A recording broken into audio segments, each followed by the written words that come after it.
Assalamualaikum warahmatullahi wabarakatuh.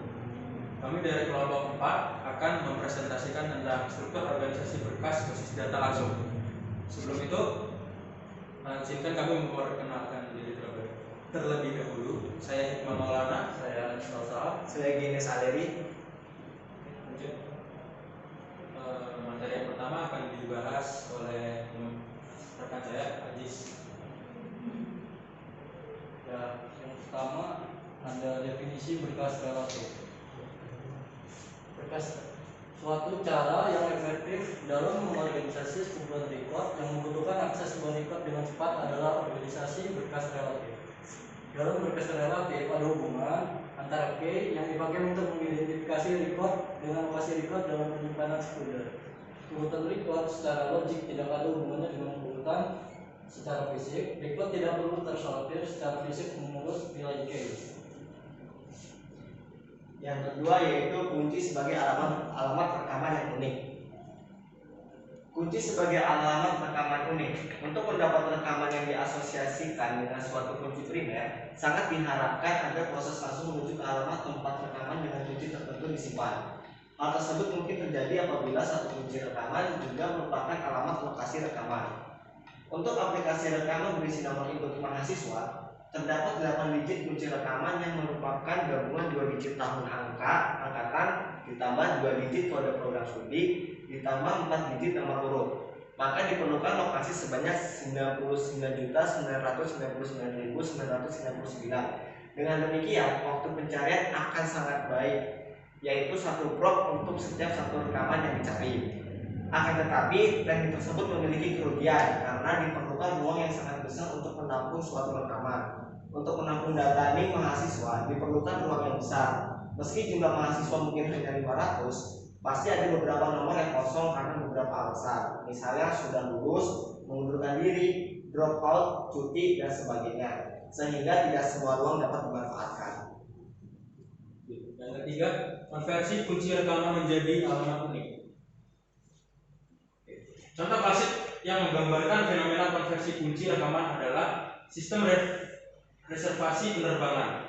Jika suatu maskapai penerbangan memiliki nomor penerbangan dari 1 sampai 999, ingin memantau reservasi pesawat selama 1 tahun yang jumlah harinya 1 sampai 366, maka nomor penerbangan dan hari dapat dihubungkan untuk mendapatkan lokasi rekaman yang berisi data reservasi penerbangan pada hari tertentu. Nah, ini lokasi sampai nomor penerbangan ditambah hari diperaih ke dalam tahun ini dengan simbol plus menandakan hubungan. Maka untuk menyediakan semua kemungkinan penerbangan diperlukan ruang alamat sebesar 999.366 unit.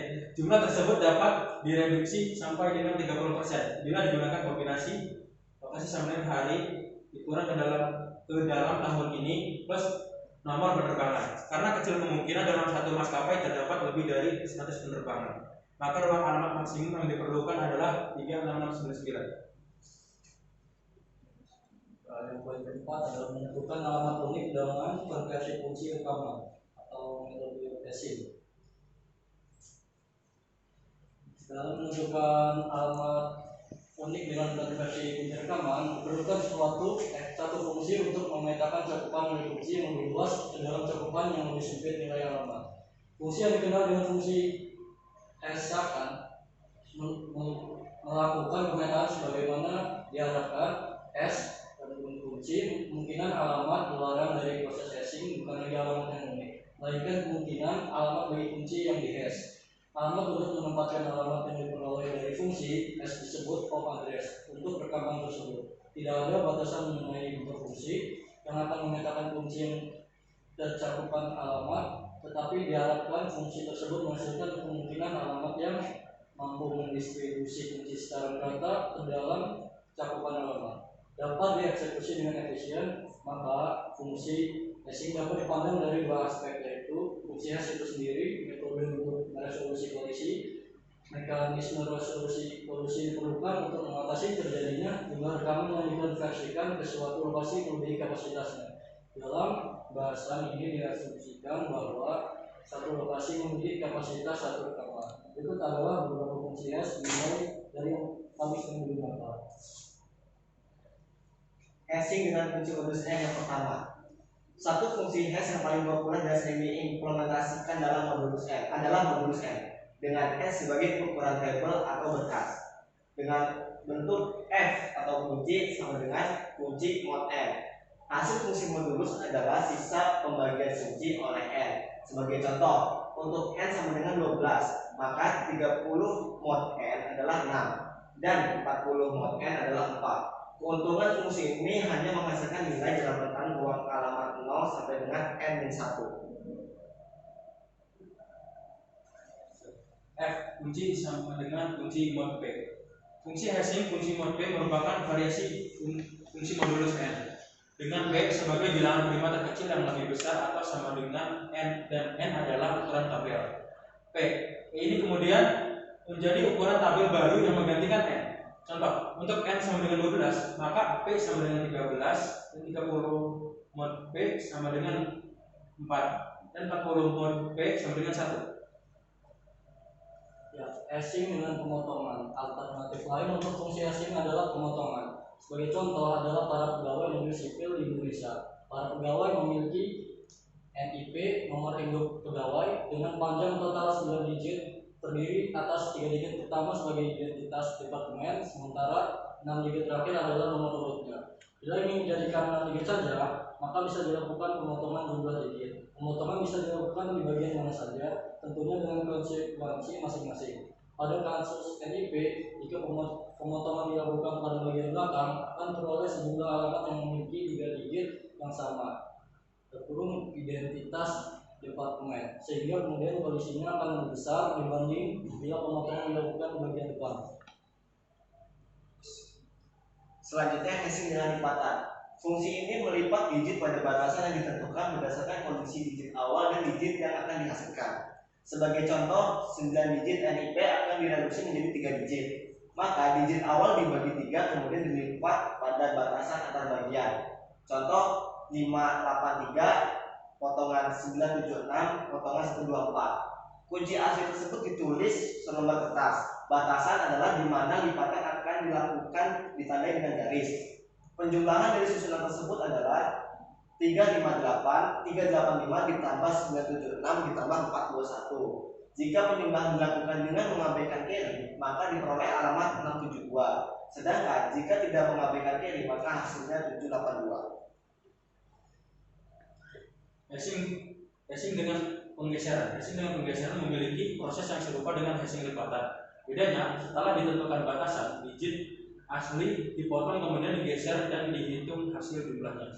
Contoh, 583 dipotong 976 kemudian dipotong 124. Nah, 583 ditambah 976 ditambah 124, yang diperoleh alamat yang berbeda yaitu 573 tanpa carry. Jika kedua hasil penjumlahan tersebut diterapkan menggunakan carry dan hanya 3 digit yang paling kanan saja yang digunakan, maka diperoleh 683.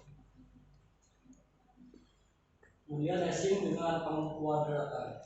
Hashing dengan pengkuadratan adalah fungsi hashing dengan menguadratkan fungsi. Hasil pengkuadratan ini kemudian dapat dikombinasi dengan pemotongan atau lipatan untuk mendapatkan alamat yang diperbolehkan. Sebagai contoh, pengkuadratan fungsi 782 akan menghasilkan kemungkinan alamat 117 titik F dan kurung 782 sama dengan 117. 117 ini diperoleh dari 7 kuadrat sama dengan 49, 8 kuadrat sama dengan 64, dan 2 kuadrat sama dengan 4. 49 tambah 64 tambah 4 sama dengan 117. Kemudian yang terakhir adalah hashing dengan konversi radix. Dalam konversi radix, kunci dianggap dalam base selain 10 yang kemudian dikonversi ke dalam basis 10. Misal kunci 5678 dalam base 13 akan menghasilkan 12.098. Diperoleh dari 5768 yaitu posisi 3210. Hasil tersebut masih dapat dikombinasi dengan hash lain atau pemotongan dan lipatan. untuk mendapatkan digit alamat yang diinginkan. Bisa dilihat dari tabel ini dengan posisi di depan 3, 2, 1, 0, kemudian diisi angka 5, 6, 7, 8, maka didapatkan 5 dikali 13 pangkat 3 yaitu 10.985, kemudian 6 dikali 13 pangkat 2 mendapatkan hasil 1014, 7 dikali 13 pangkat 1 mendapatkan hasil 91, dan 8 dikali 13 pangkat 0 hasilnya 8. Dan ketika 10.098 ditambah 1014 ditambah 91 ditambah 8 maka mendapatkan hasil 2098. Kesimpulan, berkas relatif adalah suatu cara yang efektif dan mengorganisasi sekumpulan record yang membutuhkan akses sebuah record dengan cepat adalah operasi berkas relatif. Kemudian, untuk mendapatkan rekaman yang diasosiasikan dengan suatu kunci primer, sangat diharapkan agar proses langsung menuju ke alamat tempat rekaman dengan kunci tertentu disimpan. Hal tersebut mungkin terjadi apabila satu kunci rekaman juga merupakan alamat lokasi rekaman. Fungsi hash memiliki 7 macam, yaitu hashing dengan kunci modulus n, hashing dengan kunci modulus b, hashing dengan pemantauan, hashing dengan pergeseran, hashing dengan pengkuadratan, hashing dengan lipatan, dan hashing dengan konversi radix.